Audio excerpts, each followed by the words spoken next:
நற்செய்தியாக வந்த ஈசா அலைஹிஸ்ஸலாம் சொன்ன ஒரு நற்செய்தி.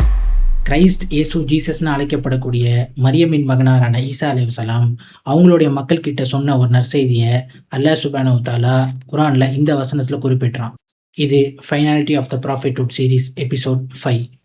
ப்ராஃபெட் மோசஸ், டேவிட், சாலமன்னு ஒரு சில நபிமார்களுடைய காலத்துக்கு பிறகு வந்தவங்க தான் prophet Jesus son of Mary. அவங்களுடைய தாயார் மரியம் அலைஹிஸ்ஸலாம், அதாவது மதர் மேரி, பெரிய இறைநேசரா வாழ்ந்தாங்க.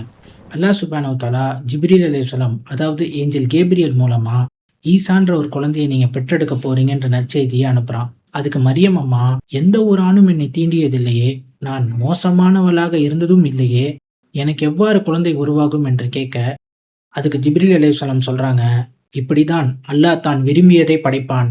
அல்லாஹ் ஒன்றை தீர்மானித்து விட்டால் குன் ஃபயகுன், ஆகு என்று சொல்வான், அது ஆகிவிடும். அதுக்கு பிறகு மரியம் அலைஹிஸ்ஸலாம் ஈசா அலைஹிஸ்ஸலாம வயிற்றில் சுமப்பார்கள். அதுக்கப்புறம் ஈசா அலைஹிஸ்ஸலாமுடைய அற்புதமான வருகை. எப்படி எல்லா இறை தூதர்கள் வாழ்க்கையிலும் அற்புதம் நடக்குமோ, அப்படி ஒரு அற்புதம் தான் இது. அவங்க வாழ்ந்த வாழ்க்கை, அவங்க போதித்த விஷயங்கள், அவங்க அந்த மக்களால் சந்தித்த சோதனைகள், இது எல்லாம் அல்லாஹ் சுப்ஹானஹு வ தஆலா குர்ஆன்ல சூரா மரியம்ன்ற அத்தியாயத்திலும் வேறு சில இடங்கள்லயும் குறிப்பிடுறான். அப்படி சூரா அஸ்ஸாஃப் அத்தியாயம் 61 வசனம் 6ல அல்லாஹ் சுப்ஹானஹு வ தஆலா ஈசா அலைஹிஸ்ஸலாம் அவங்க மக்கள் கிட்ட சொன்ன ஒரு நற்செய்தியை குறிப்பிடுறான். இன்னும் மரியமின் மகன் ஈசா கூறியதை நினைவு கூறுவீராக, இஸ்ரவேலர்களே, நிச்சயம் நான் உங்களுக்கு அனுப்பப்பட்ட அல்லாஹ்வின் தூதராவேன். எனக்கு முன்னுள்ள தௌராத்தை நான் உண்மைப்படுத்துகிறேன். எனக்கு பின் வருகின்ற ஒரு தூதரை நான் உங்களுக்கு நற்செய்தி கூறுகிறேன். அவரது பெயர் அஹ்மத் ஆகும். ஈசா அலைஹிஸ்ஸலாம் அவங்க மக்களை பார்த்து 3 விஷயம் சொல்றாங்க. நான் நிச்சயம் அல்லாஹ்வால் அனுப்பப்பட்ட தூதராவேன். எனக்கு முன்னால் வந்த தௌராத்தை நான் உண்மைப்படுத்துகிறேன். எனக்கு பின்னால் வரக்கூடிய ஒரு இறை தூதர், கடைசியும் இறுதி தூதரான முஹம்மது ஸல்லல்லாஹு அலைஹி வஸல்லம் நற்செய்தியை அவங்க மக்கள்கிட்ட கூறியிருக்காங்க.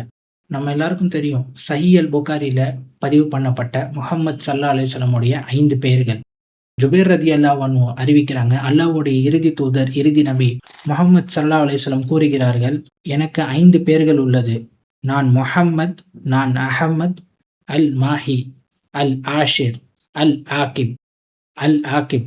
இந்த 5வது பேருக்கு பொருள் என்னன்னா, இறை தூதர்களின் இறுதியானவர் ஆவேன். அதாவது முஹம்மது ஸல்லல்லாஹு அலைஹி வஸல்லம் தான் இறுதி தூதர், இறுதி நபி. அவங்களுக்கு பிறகு வேற நபியும் வரப்போறது இல்ல, வேற ரசூலும் வரப்போறது கிடையாது. அவங்களே இறுதி தூதர், இறுதி நபி.